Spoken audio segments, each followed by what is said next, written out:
Mr. President, I rise to make a statement as it relates to one of the country's most important state enterprises, Petrotrin.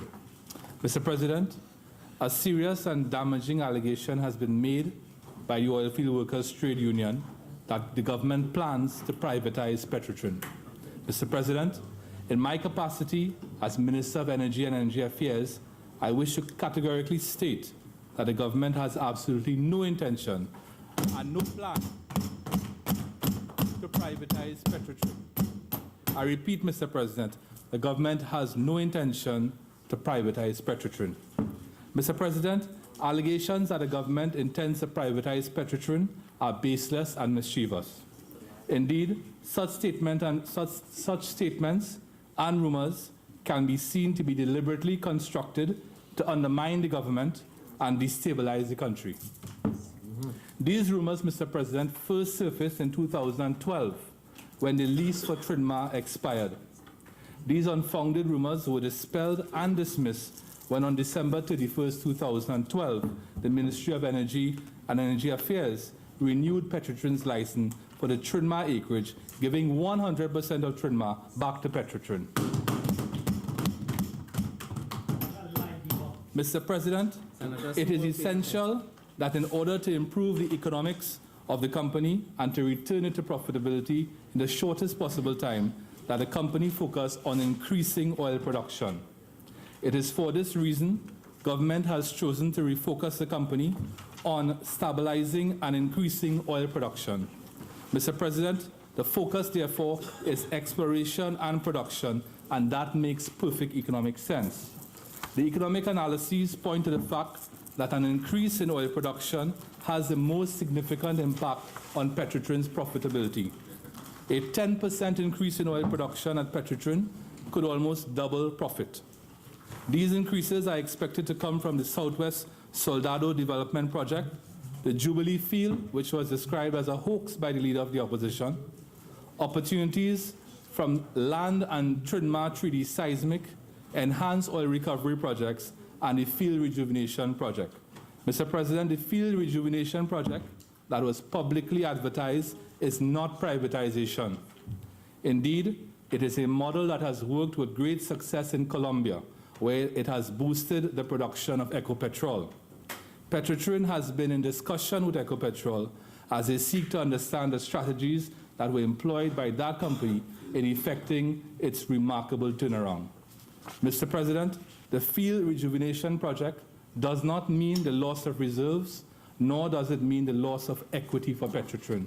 It is therefore not privatization.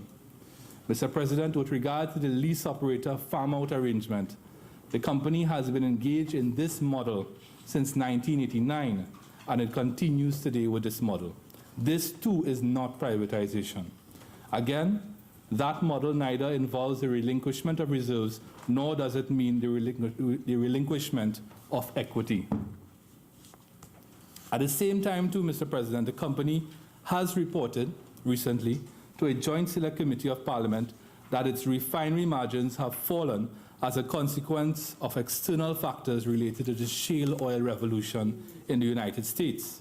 Mr. President, the United States by law cannot export crude oil. As a consequence, the increase in shale oil production has resulted in a buildup of inventories of crude oil, resulting in access to discounted crude in key refining areas of the United States. This, coupled with access to relatively cheap natural gas, has provided U.S. refiners with a significant cost advantage.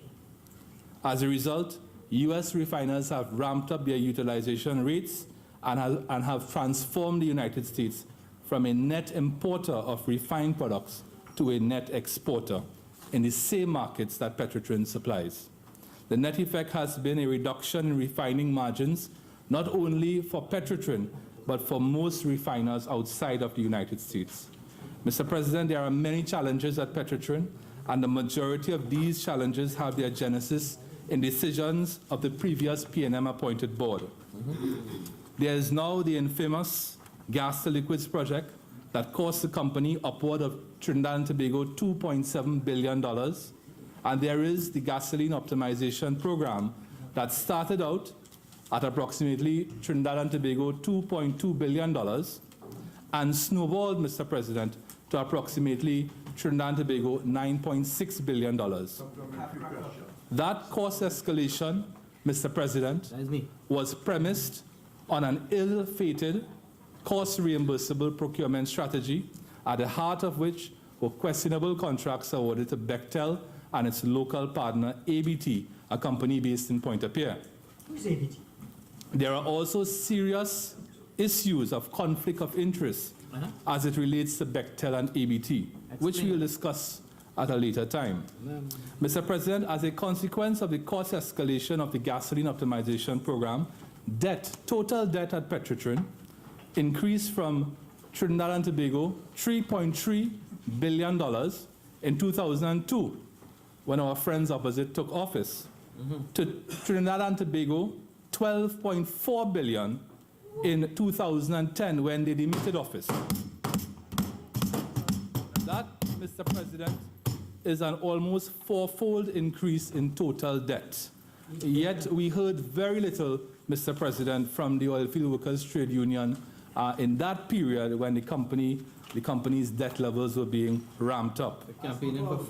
The main driver of that significant, Mr. President, of that significant increase in debt, that fourfold increase in debt, was two bonds. One for US $750 million and another for US $850 million. With regard to the latter bond, and I know this is something which is interesting to Senator Ram Kilawan, with regard to the latter bond, that's the $850 million US dollar bond, a bullet payment is due on August 14th, 2019. And for the lay persons out there, a bullet payment simply means that the entire lump sum, the entire principal has to be repaid, that is $850 million US dollars, on August 14th, 2019. That is the bullet payment. These bonds, Mr. President, were floated to finance the gasoline optimization program, which this government inherited in 2010 as incomplete and which is now completed. These bonds and the commensurate debt servicing obligations have impaired Petrotrin's cash flow and have impacted its ability to pursue value-generating opportunities in the upstream.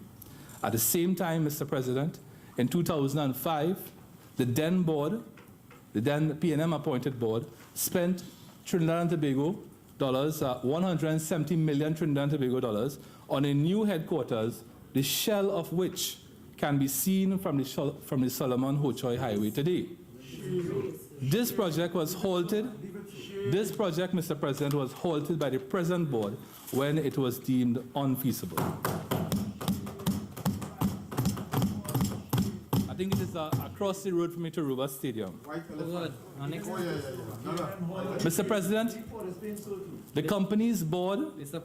company's board has submitted to me a strategic plan for the period 2014 to 2018.